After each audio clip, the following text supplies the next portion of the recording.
Muy bien, entonces ahora sí, vamos a hablar de un caso muy particular que es el proyecto 5, ¿cierto? El proyecto socialista chileno cibernético, y de este título muy largo, ¿cierto? Yo sigo escribiendo títulos súper largos, por eso me podrían regañar, pero sí me parece, yo no sé, yo tengo esa mano. La compleja relación entre la política, la tecnología y la economía, ¿cierto? Entonces empezamos con una pregunta para ustedes. Primero, ¿leyeron? ¿Les gustó el texto de Medina? Bueno, leyeron, puede que no hayan leído y no pasa nada. ¿Medio leyeron? ¿Ojearon? Con H o sin H, como decía la profesora. Bueno, entonces para todos, ¿en qué consistió ese proyecto 5 desarrollado por el gobierno de Salvador Allende en Chile entre el 70 y el 73? Y dentro del contexto de nuestro curso nos les hizo pensar muchas cosas, muchas preguntas, muchos debates sobre los que hemos hablado y muchos temas que hemos tocado acá. Entonces ese punto es muy importante, ¿cierto? Esa idea de, bueno, hasta cierto punto aquí hay dos utopías. Una, la idea de Allende, ¿cierto? Del socialismo de Allende, utopías en varios sentidos, ¿cierto? En un primer sentido, la idea de, pero voy a hablar demasiado de eso, ustedes saben, la idea es, por ejemplo, esa tercera vía distinta latinoamericana chilena que se separa de las dos potencias de la Guerra Fría, ¿cierto? Se separa del capitalismo de Estados Unidos, se separa de la Unión Soviética, incluso tiene varios problemas con Cuba, ¿cierto? Con el modelo cubano de la Revolución Cubana. Incluso Fidel Castro, cuando visita Chile, dice, no, pero pues ahora, una visita bastante prolongada, después de estar en Chile, dice, yo ahora regreso a Cuba y soy aún más revolucionario, porque no creo que esto que está haciendo Allende, que es, digamos, un proyecto democrático, pacífico, etcétera, vaya a tener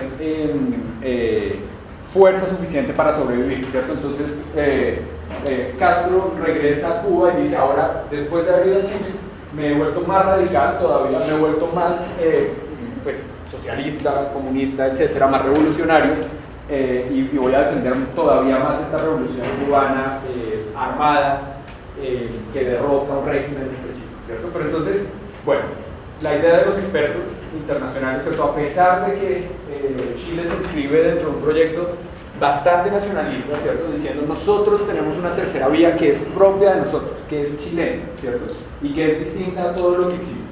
Pero de todas formas van a traer un experto internacional, un experto inglés. La idea de la tecnocracia, ¿cierto? También, ¿cómo se va instaurando esa tecnocracia? Esos son dos temas, pero ¿qué otros temas les suena en la cabeza esto? O sea, fíjense lo que significa este proyecto 5, es utilizar la tecnología de los computadores, absolutamente insípida en ese momento y sobre todo en Chile, relativamente insípida a pesar de que había una tradición, como menciona Matías, ¿cierto? Desde los años 30 de computación, etc. Pero unos computadores bastante precarios, ¿cierto? Con unos recursos de Chile bastante precarios también, para tratar de utilizar la cibernética, ¿cierto? Esta tecnología de comunicación y de control de cosas, para tratar de controlar la economía. ¿Eso a qué le suena? A una utopía, sí, ok. Pero ¿a qué más? Y de las cosas que hemos visto en clase, es una cosa donde se mezclan las dos cosas, ¿cierto? Pero sobre todo no desde el punto de vista de los economistas, porque fíjense que los economistas vienen a jugar un papel más adelante para una de las etapas de este proyecto, que es la construcción de ese modelo que se llama Checo, ¿cierto? Un modelo macroeconómico que supuestamente va a ayudarle a los policy makers chilenos a simular la economía, ¿cierto? Pero los economistas vienen más adelante. Esto no es algo desarrollado por los economistas directamente, sino por los cibernéticos, ¿cierto? Por los científicos que están, y por los informáticos, ese tipo de cosas, y por los políticos también. Camilo y Alejandro habían pedido la palabra. Eso habla directamente, justamente, de lo que yo iba a contarles, ¿cierto? Esa idea que tuvimos en el conversatorio 1 sobre el cálculo económico en el socialismo. Chile dice, frescos, ya lo resolvemos, ¿cierto? Ya tenemos la manera, a partir de los computadores, de resolver ese problema de información, justamente, y de calcular y de calcular cosas y precios para poder asignar los recursos de la forma más eficiente posible. La utopía está ahí también, ¿cierto? Entonces la idea, pues les voy poniendo un poquito las diapositivas, es dentro de este contexto de nacionalización de muchísimas empresas, dentro de este crecimiento del sector público y del Estado en Chile, que significa también la era Allende, ¿cierto? Llega un momento en que hay demasiadas empresas que están controladas por el Estado y el Estado no tiene el conocimiento de, pues para poder manejarlas, para poder gerenciarlas,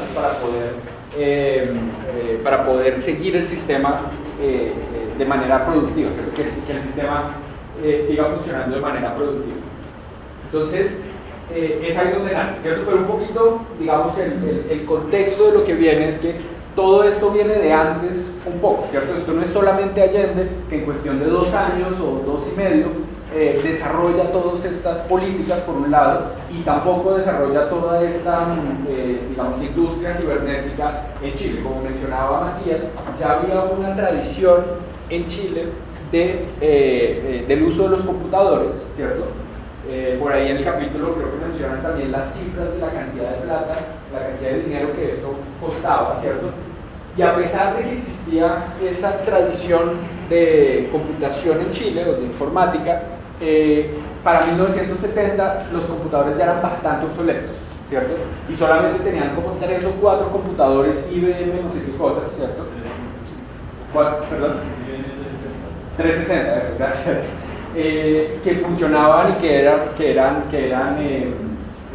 no estaban obsoletos, ¿cierto? Por aquí ahorita después les pongo la tabla de la cantidad de computadores que había en Chile, ¿cierto? Que por ahí en algún momento mencionan también, Chile no era el país en Latinoamérica que más computadores tenía, ¿cierto? Pero tampoco era como el 6º o 7º país en términos de números de computadores. Pero sobre todo, a partir de este momento y de pensar cómo utilizar mejor esos computadores, se vuelve uno de los países, por lo menos en Latinoamérica, más eficientes en la utilización de esos computadores, a pesar de que algunos de esos eran obsoletos, ¿cierto? Pero entonces, esas reformas vienen desde antes, ¿cierto? Como mencionaba Matías, y cualquier cosa que yo diga aquí que no sea cierta, porfa, Matías, pegas un grito. ¿Perdón? No, pero sabes más probablemente que nosotros y que yo por lo menos. Viene desde las reformas del Partido Demócrata Cristiano, ¿cierto? En particular, las ideas de Frei Montalva, que fue el presidente antes que fuera elegido Allende, ¿cierto? Entonces, algunas cosas que de pronto a veces pensamos son solamente, digamos, se desarrollaron solamente con Allende, pues ya venían teniendo lugar, ¿cierto? Entonces Chile mejora su sistema de educación y de bienestar también.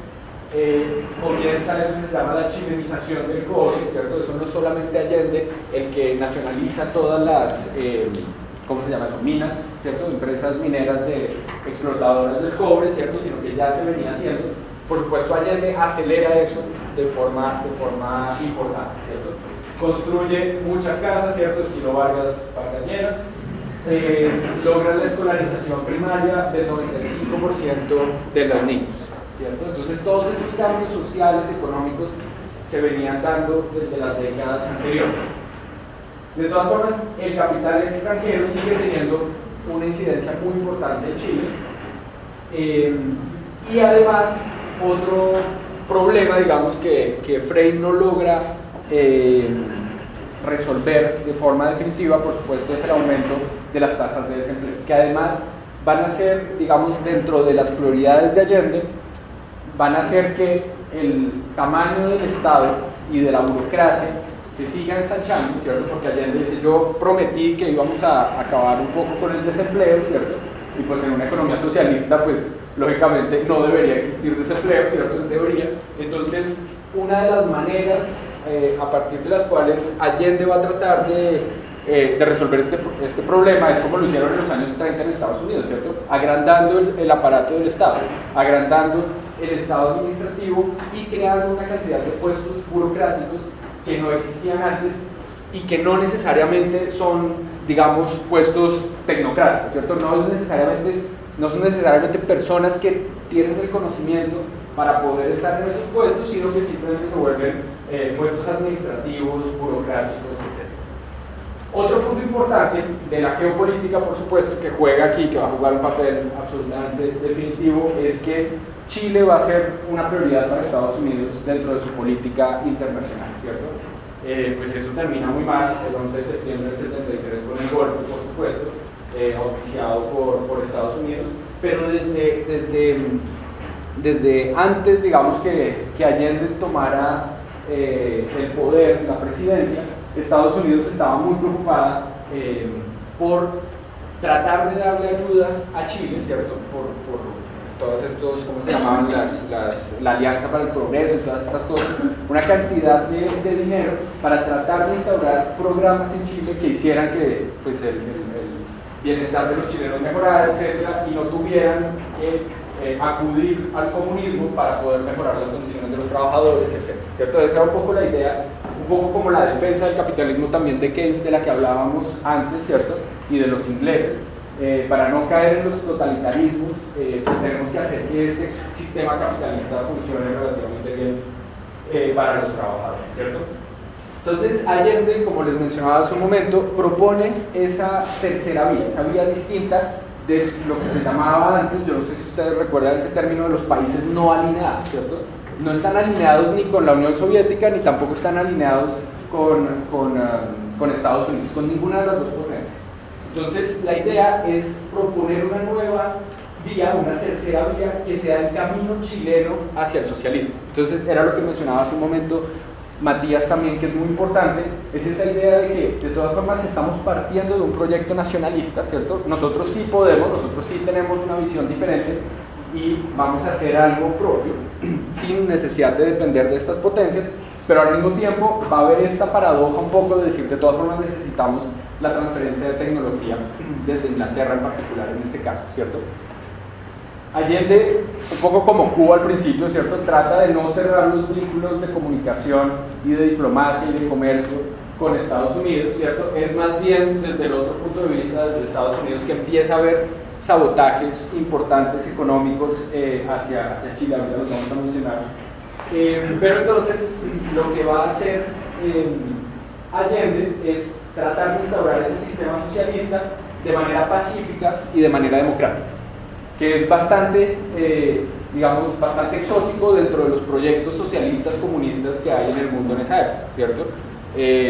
Pensemos, por supuesto, en la Revolución Cubana. La Revolución Cubana piensa desde el principio que necesita derrocar el régimen de Batista, ¿cierto? Y necesita derrocar y vencer militarmente el ejército oficial cubano, ¿cierto? Que es lo que finalmente logra. Las guerrillas en Colombia también quieren tratar de derrocar militarmente el ejército, ¿cierto? Y al Estado constituido, digamos, contra el cual están peleando. Entonces, esa vía chilena en ese sentido también es muy interesante, ¿cierto? La idea es que vamos a seguir aquí el juego de las instituciones, el juego de la democracia, y es a partir de ese momento, de esa estrategia que vamos a instaurar ese sistema socialista, nos dice Allende, ¿cierto? Y como les mencionaba hace un momento, pues las reformas que ya venían dándose, Allende las va a intensificar y las va a acelerar hasta cierto punto. Entonces, la idea de la redistribución del ingreso, la recuperación de la propiedad de las multinacionales para el Estado, la creación de mecanismos para la participación y asociación de los trabajadores, etcétera, todo ese tipo de cosas ya se venían dando en Chile, ¿cierto? Y pues Allende va a tratar simplemente de meterle la aceleradora a estas cosas. Entonces, Estados Unidos, con ese miedo y dentro de esa lucha, por supuesto, en contra del comunismo, ya se le metió Cuba con el comunismo, ¿cierto? Ya no quiere que haya otros comunismos, otros países comunistas, más bien en América Latina, y entonces empieza a ejercer oposición desde muchos frentes. En particular, también lo menciona Medina, me parece, en el capítulo, hay un plan por parte de la CIA con una cantidad de millones de dólares, como 7, 10 millones de dólares, para que Allende no tome posesión de su cargo, ¿cierto? Finalmente eso fracasa, pero Estados Unidos sí sigue financiando los medios de comunicación, de oposición en particular, ¿cierto? Después reducen la ayuda, esta ayuda que había sido tan importante en los años 60, eso por supuesto desestabiliza la economía chilena, impide que Allende renegocie la deuda externa que tenía Chile, ¿cierto? Que ni siquiera la había adquirido él, sino que la había adquirido Frei, con toda razón, pues, por llevar a cabo los programas que estaba llevando, ¿cierto? Pero entonces Estados Unidos bloquea esa posibilidad de renegociación de la deuda, disminuye las exportaciones hacia Chile también de Estados Unidos y evita que la banca privada le haga préstamos que son necesarios dentro de esta idea de revolución socialista chilena, ¿cierto? Entonces, fíjense que geopolíticamente es muy importante entender este caso chileno, porque eso va a afectar directamente pues digamos, la viabilidad de un proyecto, bueno, ¿cierto? Además que, como ustedes saben, como lo mencionamos hace un momento, pues al final el golpe de Estado va a estar apoyado directamente por Estados Unidos también, ¿cierto? Contra él. Entonces, como les mencionaba hace un momento, dentro de esta acelerada apropiación, nacionalización más bien de diferentes empresas, el Estado se da cuenta en algún momento que simplemente no puede tener el control de estas 400 y tantas empresas que ha nacionalizado, que además son empresas muy grandes. No recuerdo ahora el dato, pero Medina lo dice en algún momento: de las 20 empresas más grandes de Chile, lograron nacionalizar como 15 o 16 o algo así, o sea, de verdad era un número muy importante. Y pues no tienen, como mencionaba Alejandro hace un momento, necesariamente el conocimiento para poder, ni tampoco la información ni siquiera, para poder manejarlas a todas, ¿cierto? Y para poder gerenciarlas y para que pudieran seguir produciendo de la mejor manera posible. Entonces, en ese sentido se desarrolla esta cosa que me parece absolutamente fascinante, ¿cierto? Que es el proyecto SIM. Es interesantísimo. Parece Star Trek. Claro, totalmente, es que esa es la idea. Parece Star Trek, parece sí, es un proyecto absolutamente futurista, ¿cierto? Que va en su forma misma, en su materialidad misma, va, digamos, a encarnar una cantidad de valores de lo que significaría el futuro y la modernidad desde el punto de vista chileno. Entonces aquí otra vez acabo de mencionar una palabra muy importante de la cual hemos hablado, ¿cierto? Que es la modernidad, el modernismo, ¿cierto? La idea de que tenemos que ir hacia lo moderno y la tecnología nos va a ayudar en este sentido, ¿cierto? Entonces esta es la sala de comando que lograron construir, que hacía parte, digamos, de donde se sentaban estos, ¿cuántos eran? 2, 4, 6, 7 tecnócratas, ¿cierto? Desde un punto de vista sentados todos en círculo, ¿cierto? No desde una idea de jerarquía donde hay alguien que necesariamente tiene más poder que otro, ¿cierto? Al principio, yo no sé si es en ese capítulo o en otro capítulo del libro, muestran cómo el proyecto, en lugar de que los mandos estuvieran aquí en el brazo de las sillas, iban a estar aquí en el centro, ¿cierto?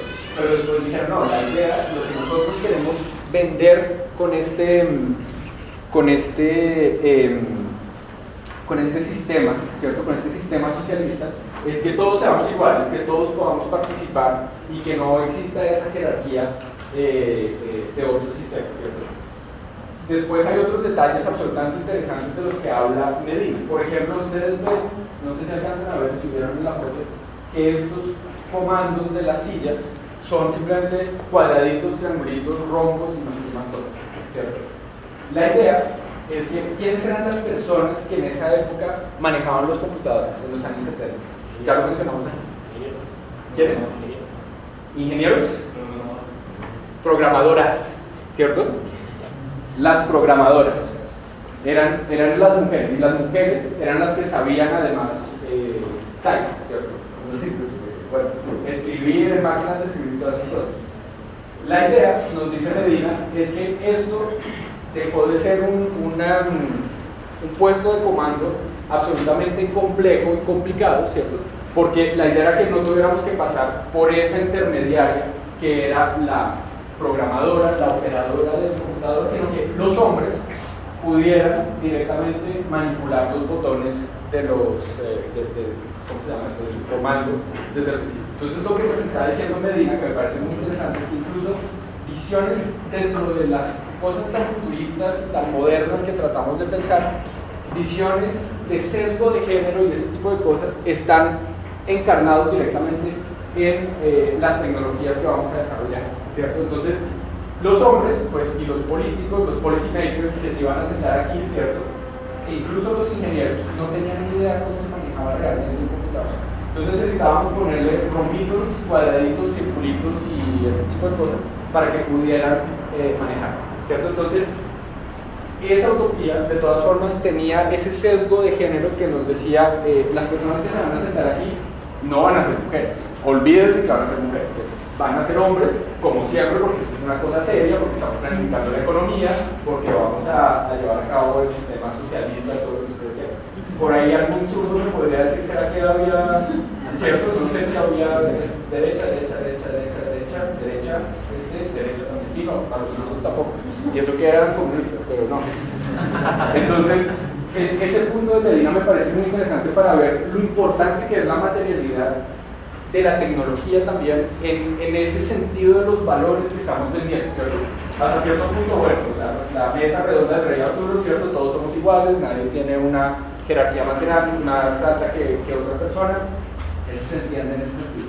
Pero después, esa parte de a las mujeres los vamos a excluir desde ya, en este puesto de comando me parece absolutamente fascinante, ¿cierto? No sé si tengan comentarios, críticas, regaños. Sí, Carlos. Que el proyecto sí se llevó a cabo, así sí funcionó, pero después del golpe de Estado, de lo Allende, ya ahí llegó a funcionar. Exactamente. Me recuerda al principio que vimos una película, que en Latinoamérica se pasa eso, nuevo gobierno y todo para el piso. Sobre todo que este nuevo gobierno sí que quería echar todo para el piso del gobierno anterior, ¿cierto? Eso de verdad no sirve absolutamente para nada. Y es interesante porque fíjense que nosotros hablábamos de cómo la tecnología del control y de la planeación y todas estas cosas en Rusia y en Estados Unidos se desarrolló también con ayuda de los militares. Fíjense que los militares aquí tenían la posibilidad de controlar también la industria, ¿cierto? Por lo menos la industria de esas empresas que habían sido nacionalizadas. Y no lo hicieron, a pesar de tener la tecnología, ¿cierto? Y la posibilidad de hacerlo. Hasta cierto punto, eso defendería un poco una de las tesis de Medina y de algunas personas que participaron en este proyecto, acerca de que era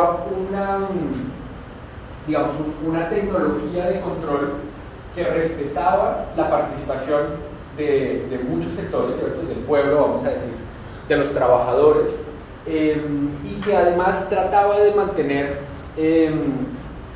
digamos, esa horizontalidad dentro de la jerarquía, o sea, una jerarquía muy baja en ese sentido, ¿cierto? Entonces, de pronto por eso a los militares no les interesó, porque dijeron, pues es que esto es una especie de control, o de pronto era simplemente porque eran fanáticos que dijeron todo lo de Allende hay que destruirlo, yo no sé, ¿cierto? Pero me parecería raro que, pues, los militares, siendo también una institución bastante inteligente, bastante, no sé cómo decir, bueno, inteligente, digamos, ¿cierto? No haga uso de un arma interesante, en ese sentido, de control de la economía, ¿cierto? Entonces, eso se discute. Matías y Alejandro. Funcionó en dos casos muy particulares de dos huelgas muy grandes que hubo en el 73, creo que fue, donde lo que salvó un poco a la crisis, ustedes tienen ahí como una discusión muy interesante, lo que salvó justamente la crisis económica en ese momento fue que ya más o menos estaban interconectadas algunas empresas con este proyecto 5 y pudieron mandarse la información necesaria para poder resolver el problema. O sea, lo que dice Carlos, al final entonces hubo unos camiones que sí pudieron transportar la comida necesaria, etcétera, entonces es en ese sentido que funcionó. Claro, no llegó a funcionar de forma cotidiana todo el tiempo, sino fue más como de una manera contingente. Lo que pasa es que esto lo desarrollaron en máximo 2 años, fue incluso menos de 2 años, ¿cierto? Entonces desarrollar todo un proyecto de estos, imagínense nosotros desarrollando un proyecto del metro, ¿cierto? Cualquier proyecto, es una cosa que se nos lleva 60, 70 años de discusión de estas cosas, Esto lo hicieron, claro, desde una de las prioridades del gobierno, ¿cierto?, de Allende, pero lo llevaron a cabo de forma absolutamente acelerada. Al final, claro, hubieran necesitado un par de años más para que se pudiera implementar como ellos querían, pero bueno, no pasó. Pero eso es lo interesante también, ¿cierto?, que esos ejemplos de fracasos, ¿cierto?, esos ejemplos de cosas absolutamente utópicas, pero que al final fracasan, también nos enseñan una cantidad de cosas importantes acerca del pensamiento, en este caso mucho más técnico y tecnológico, más allá que económico, ¿cierto?, porque era lo que yo les mencionaba, los economistas en esto no estaban tan metidos, ¿cierto? Eso fueron directamente los cibernéticos, los que estaban metidos ahí. Bueno, vamos a tratar de ir un poquito más rápido para terminar esto.